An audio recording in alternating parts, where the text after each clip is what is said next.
Good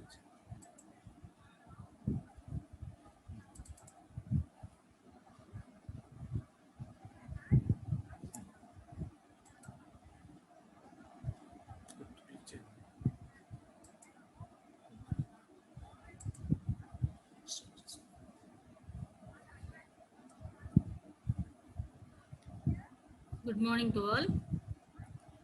Complex variables and statistical methods Unit 1 చెప్పుకుంటున్నాం మనం.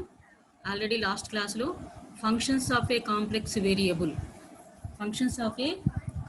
Variable దాంట్లో మనం బేసిక్స్ చెప్పుకున్నాము. ఓకే, ఈరోజు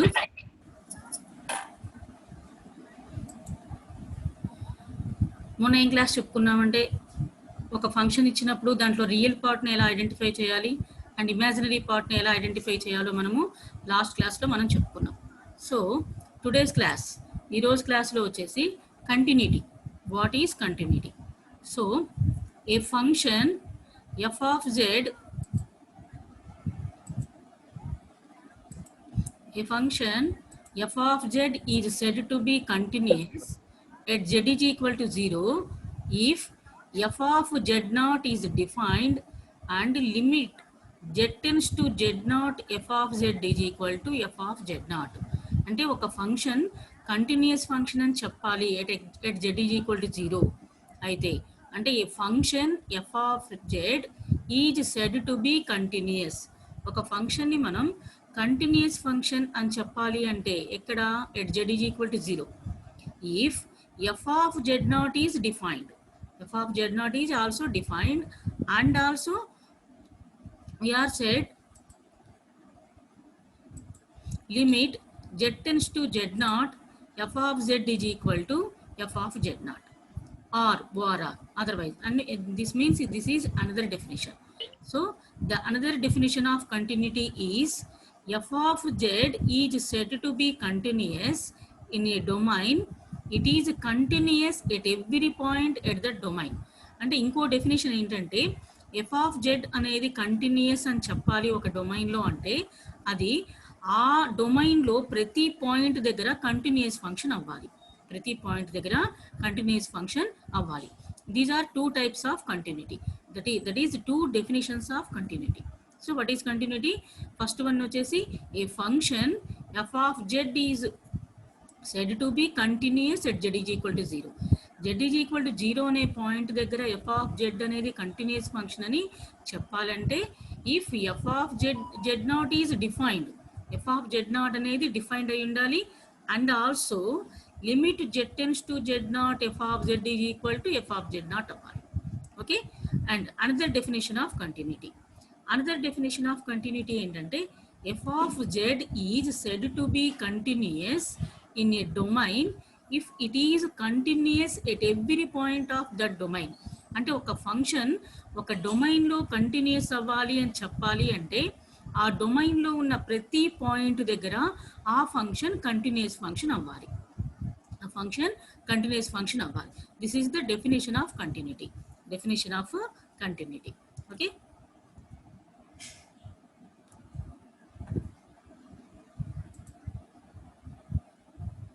one minute. Okay, problem చూడండి. Show that the function f of z is equal to z bar by z is not a continuous at z is equal to 0. ఒక function ఇచ్చారు.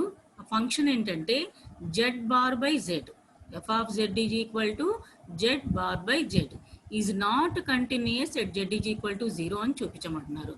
Show that the function f of z is equal to z naught by z is not a continuous at z is equal to 0.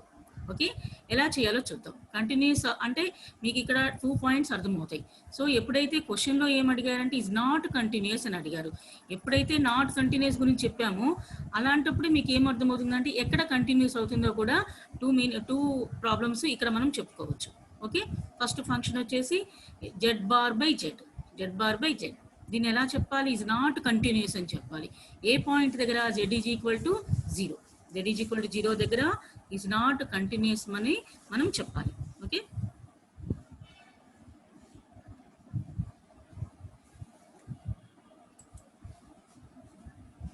1 minute.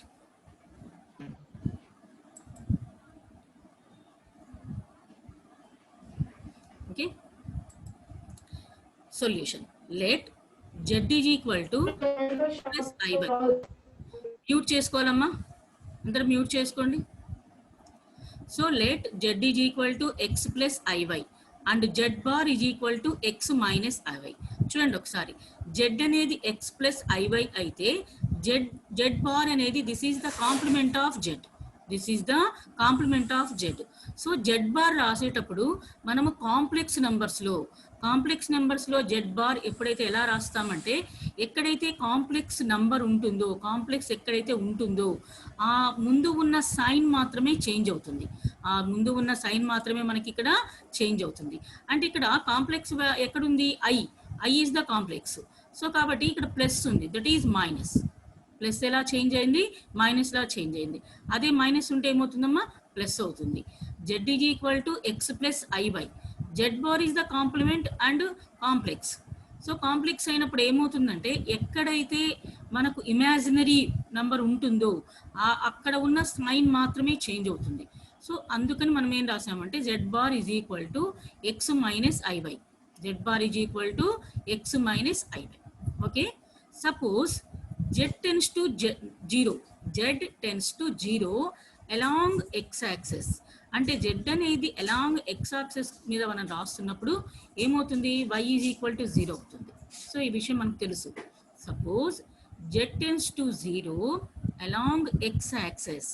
along x-axis అయినప్పుడు మనకు y is equal to 0 అవుతుంది. y is equal to 0 అవుతుంది. Therefore ఇక్కడ ఏంటి? z is equal to x plus iy. y is equal to 0. So y is equal to 0 substitute చేస్తే ఏమవుతుంది? z is equal to x అవుతుంది. y is equal to 0 substitute చేస్తే x is equal to z is equal to x అవుతుంది. Same thing z bar is equal to x minus iy. So ఇక్కడ కూడా మీరు y వాల్యూని substitute చేయండి. y వాల్యూని substitute చేస్తే z bar is equal to x. z bar is equal to x అవుతుంది. Okay, ఇలా మనం z వాల్యూని రాసాము. Therefore limit z tends to 0 z bar by z. z bar by z continuous అని అడిగాడు కదా. Continuous at x is equal to at z is equal to 0 అని, is not continuous at z is equal to 0 అని question లో మనకు ఉంది. Therefore limit z tends to 0 z bar by z is equal to limit z tends to 0 z bar. z bar అంటే x minus i y by z. z అంటే x plus i y.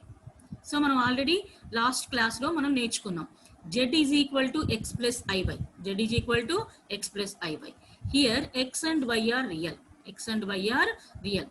So already మనం complex నెంబర్స్లో నేర్చుకున్నాం స్టార్టింగ్లో డెఫినేషన్లోనే. So limit z tends to 0 z bar by z is equal to limit z tends to 0 x minus iy by x plus iy. So here y is equal to 0. y is equal to 0. So limit z tends to 0 x minus 0 by x plus 0. x minus 0 by x plus 0. So ఇక్కడ ఏమవుతుంది? x 0 0 కాబట్టి x by x వస్తుంది. x x cancel అయిపోతే value ఎంత వస్తుంది? 1 వస్తుంది.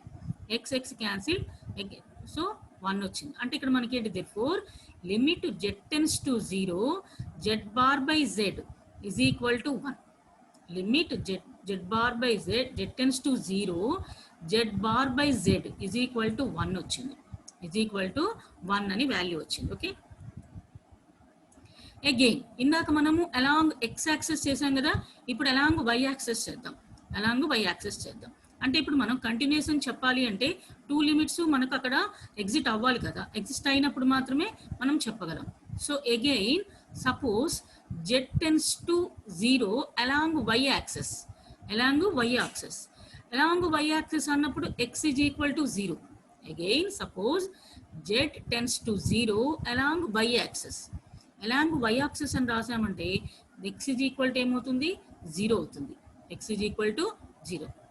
So z is equal to x plus iy. Here x is equal to 0. Therefore z is equal to iy. Here x is equal to 0. z is equal to x plus iy, therefore that is equal to iy. ఎందుకని ఇక్కడ x is equal to 0 అయింది. Again z bar is equal to x minus iy, z bar is equal to x minus iy. Again x is equal to 0, therefore that is equal to minus iy, minus iy. ఇప్పుడు మనం limit చేద్దాం. Now limit z tends to 0 z bar by z, z bar by z, that is equal to limit. ఇక్కడ మనం along y access చేస్తున్నాం కదా, along y access చేస్తున్నాం కాబట్టి x is equal to 0 అయింది. ఇక్కడ ఏం రాస్తాం అప్పుడు మనం iy tends to 0, iy tends to 0, z bar is equal to x minus iy, z is equal to x plus iy. Here x is equal to 0, that's why I am writing limit iy tends to 0, 0 minus iy by 0 plus iy. Okay, so ఇక్కడ ఏమవుతుంది ఇప్పుడు minus i y by i y, minus i y by i y. So i y cancel అయిపోతుంది, answer ఏమొస్తుంది -1. Answer ఏమవుతుంది -1. Limit z tends to 0 z bar by z is equal to -1 అయింది. So ఇందాక మనం ఏం చేసాము, అలాంగ్ x యాక్సెస్ చేసినప్పుడు మనకు limit z tends to 0 z bar by z is equal to +1 అయింది. మనం అలాంగ్ y యాక్సెస్ చేస్తున్నప్పుడు limit z tends to 0 z bar by z is equal to -1 అయింది, -1 అయింది. Therefore along x axis the limit z tends to 0 z bar by z is not equal to along y axis limit z tends to 0 z bar by z is equal to z bar by z. అంటే ఇప్పుడు ఏమైంది, along x axis is not equal to along y axis. Therefore ఇలాంటప్పుడు మనం ఎలా రాస్తామంటే limit z tends to 0 z bar by z does not exist, okay. Hence f of z is not continuous at z is equal to 0, f of z is not continuous at z is equal to 0. అదే ఇక్కడ కూడా +1 అయింది అనుకోండి అమ్మా, అంటే along x access చేసినప్పుడు +1 అయ్యి along y access కూడా +1 అయ్యి ఉంటే ఆర్ ఈక్వల్, అలా కూడా కాదు, ఈక్వల్ అయ్యి ఉంటాయి. అంటే అలాంగ్ x యాక్సెస్ చేసినప్పుడు అలాంగ్ y యాక్సెస్ చేసినప్పుడు మనకు టూ వాల్యూస్ ఈక్వల్ అయ్యి ఉంటే అప్పుడు మనం ఏం చెప్తామంటే f of z is continuous అని చెప్తాం, f of z is continuous అని మనము చెప్తాం. ఓకే, therefore ఇక్కడ ఏం చెప్తున్నాం, limit z tends to 0 z bar by z does not exist. So z is equal to 0 దగ్గర మనకు రెండు వాల్యూస్ ఈక్వల్ అవ్వలేదు, సో ఈక్వల్ కాలేదు కాబట్టి hence f of z is not continuous at z is equal to 0. So అర్థమైంది కదా. ఇప్పుడు continuous అని ఎలా చెప్పాలి అంటే లిమిట్స్ రెండు చోట ఎగ్జిస్ట్ అవ్వాలి, 2 times ఎగ్జిస్ట్ అయ్యి ఈక్వల్ అవ్వాలి, ఎగ్జిస్ట్ అవ్వడమే కాకుండా ఈక్వల్ కూడా అవ్వాలి. ఈక్వల్ అయినప్పుడు మాత్రం ఏమవుతుందంటే మనము కంటిన్యూస్ అని చెప్తాం. అదర్వైజ్ సో ఏమని చెప్తాము, దట్ ఈస్ నాట్ కంటిన్యూస్ అని చెప్తాం. ఓకే, నెక్స్ట్ ఇంకొక ప్రాబ్లం చూద్దాం. సేమ్ ఇలాంటి ప్రాబ్లం కంటిన్యూస్ అని చెప్పడం. Is the function f of z is equal to z square plus 3iz minus 2 by z plus i for z is not equal to i. z is not equal to i అవుతే ఈ function అట, z is equal to minus అయితే 5, z is equal to minus అయితే 5. Continuous. If not, can the function be refined to make it continuous at z is equal to minus i. So వీటిని use చేసినప్పుడు మనం ఒకవేళ కానీ function continuous అవ్వకపోతే z is equal to minus i దగ్గర ఈ ఫంక్షన్ని to make it continuous at z is equal to 5 అని అడుగుతున్నాడు. So z is equal to minus i అని అడుగుతున్నారు, to make it continuous at z is equal to minus i. Okay, అర్థమవుతుందా? Continuous if not can be, if not can the function be refined. అయితే ఏం question చేస్తున్నారంటే to make it continuous at z is equal to minus i, z is equal to minus i దగ్గర మీరు దాన్ని continuous function అని చూపించమంటున్నారు. To make it continuous at z is equal to minus i. Okay, ఇది question చేశారు. ఇక్కడ function వచ్చేసి z square plus 3iz minus 2 is equal to z plus I. Z plus I. Okay, for z is not equal to I. So ఇది ఎలా చేయాలో చూద్దాం. First ఇలాంటి వచ్చినప్పుడు ఫంక్షన్ అలా ఇచ్చినప్పుడు మనం ఫస్ట్ ఒక క్లారిఫికేషన్ ఇవ్వాలి. ఏం క్లారిఫికేషన్ ఇవ్వాలి అంటే మనకు ఫంక్షన్ అక్కడ ఎలా ఉంది, ఫ్రాక్షన్ లాగా ఉంది. సో అలాంటప్పుడు క్లారిఫికేషన్ ఇస్తాం. F of Z is equal to G of Z by H of Z. ఇలానే ఉంది కదా, G of Z by H of Z is continuous when ఎప్పుడవుతుంది G of Z and H of Z are continuous except at H of Z is equal to 0. So F of Z is equal to G of Z by H of Z అనే ఈ type of function continuous function ఎప్పుడవుతుంది అంటే G of Z and H of Z are continuous అయినప్పుడు. G of Z and H of Z are continuous అయితే ఏమవుతుంది, టోటల్గా F of Z అనేది continuous అవుతుంది. F of Z అనేది కంటిన్యూస్ అవుతుంది. మళ్ళీ ఏం చెప్తున్నారు, except at H of Z is equal to 0. అంటే suppose H of Z is equal to 0 అయింది అనుకోండి అమ్మ. 0 అయితే ఏమవుతుంది, డినామినేటర్ 0 అవుతే ఏమవుతుంది, టోటల్ ఫంక్షన్ ఇది మొత్తం వాల్యూ ఏమవుతుంది, ఇన్ఫినిటీ అవుతుంది. టోటల్ ఏమవుతుంది, ఇన్ఫినిటీ అవుతుంది. దేర్ఫోర్ అందుకే ఇక్కడ మనం రాసాం except h of Z is equal to 0. Okay, ఇలాంటి ఒక కన్ఫర్మేషన్ మనం కంపల్సరీగా ఇవ్వాలి ఉంటుంది. So F of Z is continuous everywhere except at z is equal to -i since g of z h of z are continuous. Okay, ఇప్పుడు మనం దీని దగ్గర ప్రూవ్ చేయాలి. మనం ప్రూవ్ చేయాల్సింది continuity at z is equal to -i. z is equal to -i దగ్గర ఇప్పుడు మనము ప్రూవ్ చేయాలి. z is equal to -i దగ్గర మనము ఇప్పుడు ప్రూవ్ చేయాలి. ఓకే, ఫస్ట్ ఇలాంటి ప్రాబ్లం ఇచ్చిన తర్వాత క్వశ్చన్ చేశారు కదా, క్వశ్చన్లో ఏమని ఇచ్చారు, to make it continuous at z is equal to -i.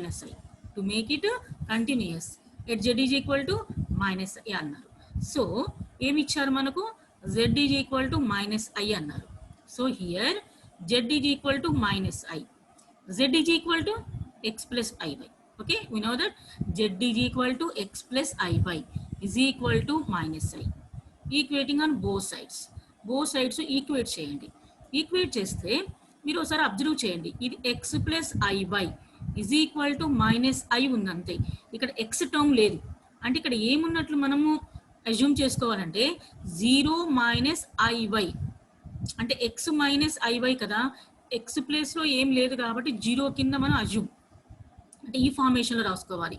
x plus iy ఫార్మేషన్లో రాసుకుంటున్నాం కదా, x ప్లస్ iy ఫార్మేషన్లో రాసుకుంటున్నాం కాబట్టి x ప్లస్ iy ఫార్మేషన్లో రాస్తున్నాం కాబట్టి ఇదే ఫార్మేషన్లో ఇక్కడ రాయండి. ఒకసారి మీరు అజ్యూమ్ చేసుకోండి, ఇదే ఫార్మేషన్లో ఇక్కడ రాయండి. ఈ -iని కూడా రాయండి. ఎలా రాయొచ్చు, 0 minus i into 1. 0 minus i into 1. Suppose ఇక్కడ ప్లస్ ఉంది కాబట్టి ప్లస్ను కూడా ఇక్కడే మనం ఇలానే అజ్యూమ్ చేసుకోవాలి. అంటే అప్పుడు ఎలా అజ్యూమ్ చేసుకోవాలంటే 0 plus i into -1. 0 plus i into -1. Okay, అప్పుడు మనం కంపేర్ చేయండి, బోత్ సైడ్స్ కంపేర్. అప్పుడు ఏమవుతుంది, x is equal to 0, y is equal to -1, y is equal to -1. Once again ఒకసారి చూడండి, x plus iy is equal to -i. ఇక్కడ x plus iy means z is equal to -i. So z is equal to x plus iy. therefore x plus iy is equal to -i. ఈ -iని x plus iy ఫార్మేషన్లో రాసాము. ఫార్మేషన్లో రాస్తే 0 plus i into -1, 0 plus i into -1. Okay, so compare చేయండి both sides వాల్యూస్ని. So equate చేసినప్పుడు ఏమవుతుంది, x is equal to 0, y is equal to -1, y is equal to -1. Okay, now limit z tends to -i f of z. z tends to -i అని ఎందుకు రాసామంటే question చేసింది to make it continuous at z is equal to -1. therefore అందుకని మనం z is equal to limit z tends to -i f of z is equal to limit. ఇప్పుడు z tends to -i, so మనకి ఏం values వచ్చాయి, అప్పుడు x ఏమో 0 వచ్చింది, y is equal to -1 ఇందాకే చూసాం. therefore x tends to 0, y tends to -1. x tends to 0, y tends to -1. Into ఇప్పుడు Z square plus 3zi minus 2 by z plus I. Okay, by z. This is the given function. This is the given function. Okay, limit x tends to 0, y tends to minus 1, z is equal to x plus iy kada. Therefore, x plus iy whole square plus 3i into z is equal to x plus iy minus 2 by z. Z is equal to x plus iy plus I. Okay, next step. ఇప్పుడు first ఇందులో ఏం చేసామంటే just z ప్లేస్లో x plus ఐవైని substitute చేసాం. Z ప్లేస్లో x plus ఐవైని substitute చేసాం మనం. Okay, therefore next step చూడండి. నెక్స్ట్ స్టెప్ లిమిట్ ఎక్స్ వాల్యూని సబ్స్టిట్యూట్ చేయండి. ఎక్స్ టెన్స్ టు 0 కదా, సో కాబట్టి ఎక్స్ ప్లేస్లో ఎక్స్ వాల్యూ సబ్స్టిట్యూట్ చేసాం. అప్పుడు వై లిమిట్ అంటే ఫస్ట్ ఎక్స్ లిమిట్ని సబ్స్టిట్యూట్ చేయండి. లిమిట్ ఎక్స్ లిమిట్ని సబ్స్టిట్యూట్ చేస్తున్నాం కాబట్టి వై లిమిట్ అలానే ఉంటుంది కదా. Therefore y tends to -1. So x ప్లేస్లో ఎక్స్ లిమిట్ని అప్లై చేయండి. So 0 plus i y whole square plus 3i into 0 plus i y minus 2 by 0 plus iy plus I. Okay, 0 plus iy whole square అంటే I square y square. Therefore I square y square. ఇక్కడ I ఉండాలి. Okay, ఇక్కడేమో plus 3i into yi minus 2 by iy plus I. Okay, అర్థమవుతుందా? y tends to -1. ఇక్కడ మనం ఇందాక x value y వాల్యూని find out చేసుకున్నాం. ఎందుకని? లిమిట్స్ అప్లై చేయాలి కదా. X tends to 0, y tends to -1. So ఇక్కడ జెడ్ ప్లేస్లో ఎక్స్ ప్లస్ ఐవైని సబ్స్టిట్యూట్ చేసాం. ఓకే, ఫస్ట్ ఏం చేసాము? ఎక్స్ లిమిట్ని అప్లై చేసాం. So that's why I'm writing x is equal to 0 plus i y whole square plus 3i into 0 plus i y minus 2 by 0 plus iy plus I. Okay, therefore limit y tends to -1. ఇక్కడ iy whole square అంటే I square y square 3i minus 2 by iy plus I. Okay, ఇప్పుడు substitute చేసాం. Just X లిమిట్ని substitute చేసాం. So ఇక్కడ that is equal limit y tends to -1. ఇందాక అక్కడ ఏం రాసాము? I square y square. I square అంటే -1. సో కాబట్టి -y square వస్తుంది. తర్వాత -3i square y. అక్కడ ఏమొస్తుందంటే 3i square y. I square అంటే మళ్ళీ -1 కదా. సో మళ్ళీ -1 -3y -2 by I into I common తీసాం. డినామినేటర్లో ఐని కామన్ తీసాం. I into y plus 1. Therefore that is equal limit y tends to -1. Total టర్మ్లో నుంచి మైనస్ కామన్ తీసాము. y square plus 3y plus 2 by I into y plus 1. That is equal limit y tends to -1 minus దీన్ని ఏం చేసామంటే roots చేసాం. దీనికి factorize చేసాం. y square plus 3y plus 2ని ఫ్యాక్టరైజ్ చేసాం. ఫ్యాక్టరైజ్ చేస్తే ఎంత వస్తుంది? y plus 1 into y plus 2. వస్తుంది. Okay, y plus 2 into y plus 2. So మీకు ఇక్కడ డౌట్ రావచ్చు, డైరెక్ట్గా అప్లై చేయొచ్చు కదా, డైరెక్ట్గా -1 ఇక్కడ అప్లై చేయొచ్చు కదా అని. డైరెక్ట్గా అప్లై చేస్తే మనకి ఏమవుతుందంటే ఒకసారి అబ్జర్వ్ చేయండి డినామినేటర్లో.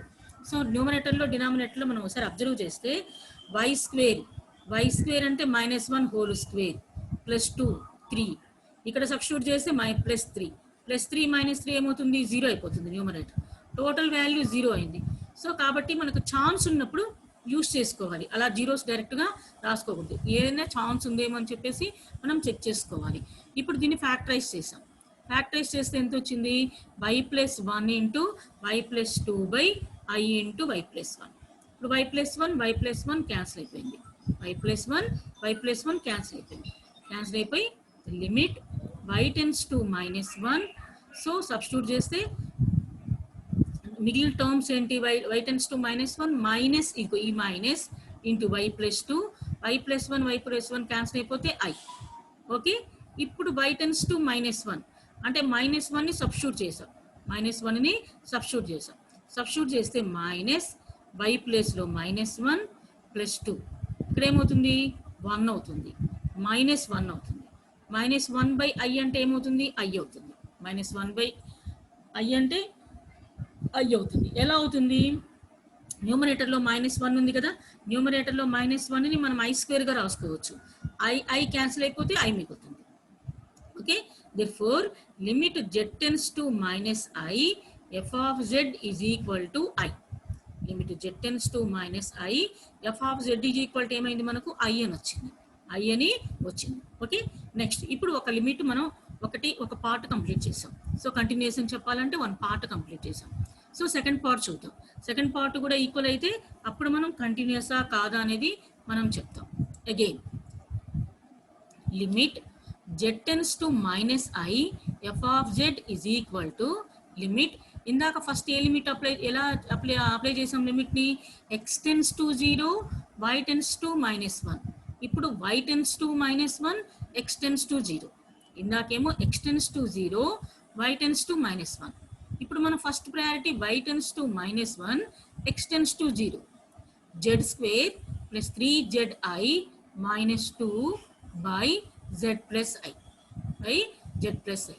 ఓకే, ఇప్పుడు limit y tends to -1 x tends to 0 z is equal to x plus i whole square plus 3i into z is equal to, so z is equal to 3i into z is equal to x plus iy minus 2 by again z is equal to x plus iy plus i plus I. Okay, therefore limit x tends to 0 x plus iy. First మనం y limit ని apply చేద్దాం. y limit ని apply చేస్తే ఎంత వస్తుంది? -1. y place లో -1 substitute చేయాలి. -1 substitute చేస్తే ఎంత వస్తుంది? అప్పుడు x minus i whole square, y is equal to -1 కదా, కాబట్టి ఇక్కడ మైనస్ వస్తుంది. x minus i whole square plus 3i into x minus మళ్ళీ y ప్లేస్ లో -1, x minus i minus 2 by x minus i plus i. y place లో మనం ఏం substitute చేయాలి? -1 ని సబ్స్టిట్యూట్ చేద్దాం. ఐ మీన్ y లిమిట్ ని అప్లై చేసామని అర్థం. ఇక్కడ y లిమిట్ ని అప్లై చేసాం, y లిమిట్ ని అప్లై చేసాం మనం.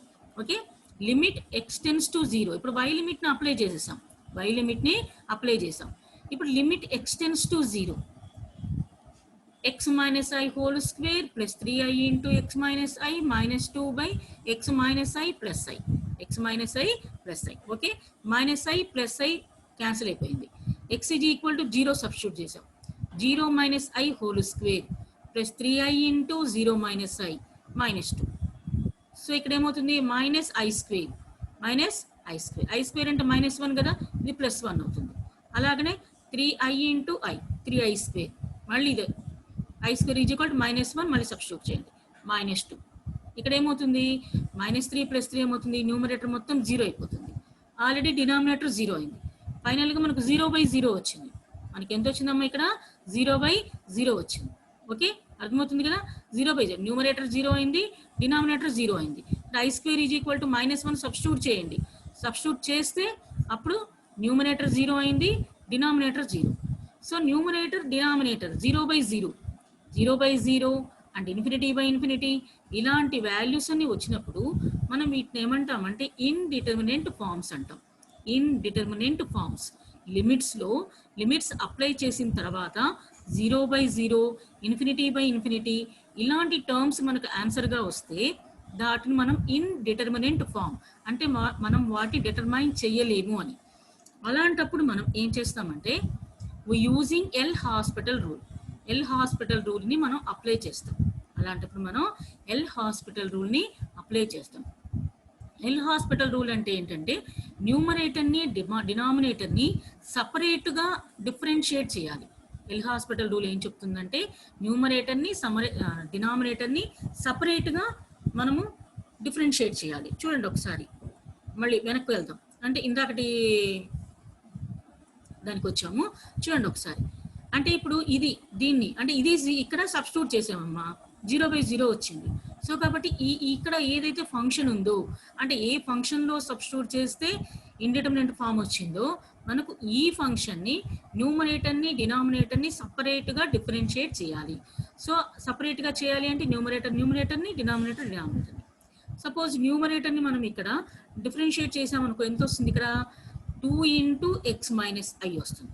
ఓకే, ఇక్కడ ఎంత వస్తుంది 3i × xకి 1 iకి 0 2కి మళ్ళీ 0 by -i plus i cancel చేస్తే xకి 1 వస్తుంది. ఓకే ఒకసారి గుర్తుపెట్టుకోండి ఇక్కడంతా 2 × x - i plus 3i × xకి 1 -0 -2 by i cancel అయిపోతుంది. xకి డిఫరెన్షియేట్ చేస్తే 1 వస్తుంది. అంటే ఇక్కడ అర్థం మీనింగ్ ఏంటంటే ఇక్కడ ఎన్నిసార్లు సపరేట్గా ఎందుకు చెప్తున్నామంటే మనము యాజ్ యూజువల్ ఇలా ఉన్నప్పుడు ఏం చేస్తాము u/v రూల్ చేస్తాం. డిఫరెన్షియేషన్లో u/v రూల్ చేస్తాం. ఇక్కడ u/v రూల్ చేయకూడదు. ఎప్పుడైతే ఇండిటర్మినెంట్ ఫామ్ వచ్చిందో ఎల్ హాస్పిటల్ రూల్ అప్లై చేస్తాం. ఈ రూల్ని మనం ఎల్ హాస్పిటల్ రూల్ అంటాం. సో అదే చేసాం 2 × x - i plus 3i by 1. So ఇప్పుడు మనం x లిమిట్ని అప్లై చేద్దాం. x లిమిట్ని అప్లై చేస్తే 2 × x ఉన్న చోట 0 - i plus 3i by 1. So ఇక్కడ ఎంత వస్తుంది -2i ప్లస్ 3i అంటే ప్లస్ i వచ్చింది కదా. therefore limit z tends to -i f of z is equal to i. this is not equal to 5. అదే చెప్పారు redefined 5. సో అయినప్పుడు ఏం చెప్పారు to make it continuous at z is equal to -1 అన్నారు. To make it continuous at z is equal to -i అన్నారు. మీరు observe చేస్తే ఇందాక మనకు first limit z tends to -i f of z is equal to, so అక్కడ మనకు i వచ్చింది, ఇక్కడ కూడా మనకు i వచ్చింది. సో both sides limits exist and equal అయ్యాయి. Here f is not continuous at z is equal to -i ఎప్పుడు is not equal to 5. So suppose we define f of z as f of -i is equal to i instead of 5, then f of z is continuous at z is equal to -i. అంటే ఈ 5 f of -i is equal to i instead of 5 కాకుండా అయినప్పుడు మాత్రమే then f of z is continuous at z is equal to -i. So 5 కాలేదు కాబట్టి మనం ఇక్కడ ఏం చూపించామంటే z is equal to -i దగ్గర మనం ఇక్కడ కంటిన్యూస్ అని చూపించాం. అంటే ఇక్కడ మీకు అర్థమై ఉంటుంది కంటిన్యూస్ అని ఎక్కడ చెప్తాము, కంటిన్యూస్ కాదని ఎక్కడ చెప్తామో అర్థమై ఉంటుంది. అంటే కంటిన్యూస్ డెఫినేషన్ మనం ఏం చెప్పుకున్నాము, ఒక ఫంక్షన్ ఒక డొమైన్లో కంటిన్యూస్ అని చెప్పాలి అంటే this is continuous every point in that domain. ఆ డొమైన్లో ప్రతి పాయింట్ దగ్గర కంటిన్యూస్ అవ్వాలి అని చెప్పుకున్నాం. ఓకే, అది కూడా ఏంటి left hand and right hand మీరు ఇలా నేర్చుకొని ఉంటారు. Left hand limit is equal to right hand limit అని మీరు నేర్చుకొని ఉంటారు. LHL is equal to RHL అని. సో మీరు అలా నేర్చుకొని ఉంటారు. ఓకే, సో ఇప్పుడు మనకి ఏమైంది ఇక్కడ బోత్ సైడ్స్ ఈక్వల్ అయింది. అదే దీనికి ముందు ప్రాబ్లం చూస్తే బిఫోర్ ప్రాబ్లం, ఈ ప్రాబ్లం చెప్పాం కదా, ఈ ప్రాబ్లంకి మీరు బిఫోర్ ప్రాబ్లం చూస్తుంటే మీరు ఆ ప్రాబ్లంలో ఏమైంది మీకు 2 లిమిట్స్ ఆర్ నాట్ ఎగ్జిస్ట్ అంటే ఈక్వల్ అవ్వాల. ఆ 2 లిమిట్స్ ఎగ్జిస్ట్ అయ్యాయి, ఈక్వల్ అవ్వలేదు. ఎగ్జిస్టెన్స్ వేరు, ఈక్వల్ వేరు. సో ఈక్వల్ అవ్వలేదు కాబట్టి అక్కడ మనం ఏం రాసామంటే ఈజ్ నాట్ కంటిన్యూస్ అని రాసాం. సో ఇక్కడ ఈక్వల్ అయింది కాబట్టి ఇట్ ఈస్ కంటిన్యూస్ అని చెప్తున్నాం.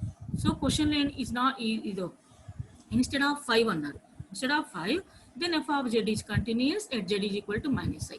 therefore మనం ఇక్కడ ఏం ప్రూవ్ చేసామంటే వాళ్ళు ఏదైతే మేక్ చేయమన్నారో అంటే z is equal to -i దగ్గర మనల్ని కంటిన్యూస్ అని చూపించమన్నారు కాబట్టి మనం z is equal to -i దగ్గర మనం ఏం చేసామంటే కంటిన్యూస్ అని చెప్పేసి మనం చూపించాం. So this is the continuous. మనం లాస్ట్ క్లాస్లో ఏం చెప్పుకున్నామంటే మనం కాంప్లెక్స్ ఫంక్షన్ ఎలా చెప్తాము, w is equal to f of z. Here z is equal to x plus iy and x and y are real. Okay, w is equal to f of z that is equal to u plus i by iv అని చెప్పుకున్నాం. Here u and v are functions of x and y. అంటే అక్కడ మనం ఏం చెప్పుకున్నాము, u is equal to u of x comma y, v is equal to v of x comma y. అందుకని మనం ఏం రాసామంటే W is equal to f of z that is equal to u plus i b అని కూడా రాసాం. U plus i b. అక్కడ u అనేది real part, v అనేది ఇమాజినరీ పార్ట్. సో ఎలా ఐడెంటిఫై చేసాము రియల్ పార్ట్ని ఇమాజినరీ పార్ట్ని? మనము ఎక్కడైతే ఇమాజినరీ టర్మ్స్ ఉన్నాయో ఐ టర్మ్స్ ఉన్న చోట మనం దాన్ని ఇమాజినరీ అని చెప్పేసి దాన్ని మనము ఐడెంటిఫై చేసాం. సో లాస్ట్ క్లాస్లో మనం ఏం చెప్పామంటే ఒక కాంప్లెక్స్ నెంబర్ని ఎలా ఫైండ్ అవుట్ చేస్తాము అండ్ దాంట్లో రియల్ పార్ట్ని ఇమాజినరీ పార్ట్ని ఎలా ఫైండ్ అవుట్ చేస్తాం. సో 2 పాయింట్స్ని లాస్ట్ క్లాస్లో నేర్చుకుందాం. ఈ క్లాస్లో మనం కంటిన్యూస్ నేర్చుకుందాం. So what is continuity and continuous function ఎప్పుడు చెప్తాము, ఎలాంటి రూల్స్ ఫాలో అవుతే కంటిన్యూస్ ఫంక్షన్ అని చెప్తామో మనం ఈ దీంట్లో నేర్చుకుందాం. ఇవన్నీ ఏంటంటమ్మా మీకు బేసిక్స్. ఫస్ట్ మీకు వీటి మీద మంచి ఐడియా ఉంటే నెక్స్ట్ రేపు క్లాస్ నుంచి ఇక వీటిని ఏం చేస్తామంటే ఇక నెక్స్ట్ క్లాస్ నుంచి ప్రతిసారి ఇలా డెఫినేషన్స్తో సహా చెప్పడం కుదరదు. కాబట్టి మీరు ఇప్పుడే ఈ బేసిక్స్ మీరు బాగా నేర్చుకొని ఉండాలి. ఓకే, లాస్ట్ క్లాస్లో చెప్పిన కాంప్లెక్స్ వేరియబుల్స్ కానీ ఈ క్లాస్లో చెప్పిన కంటిన్యూటీ, సో ఈ 2 పాయింట్స్ కూడా బేసిక్స్. అండ్ తర్వాత మనం డిఫరెన్షియబిలిటీ గురించి నెక్స్ట్ క్లాస్లో చెప్పుకుందాం.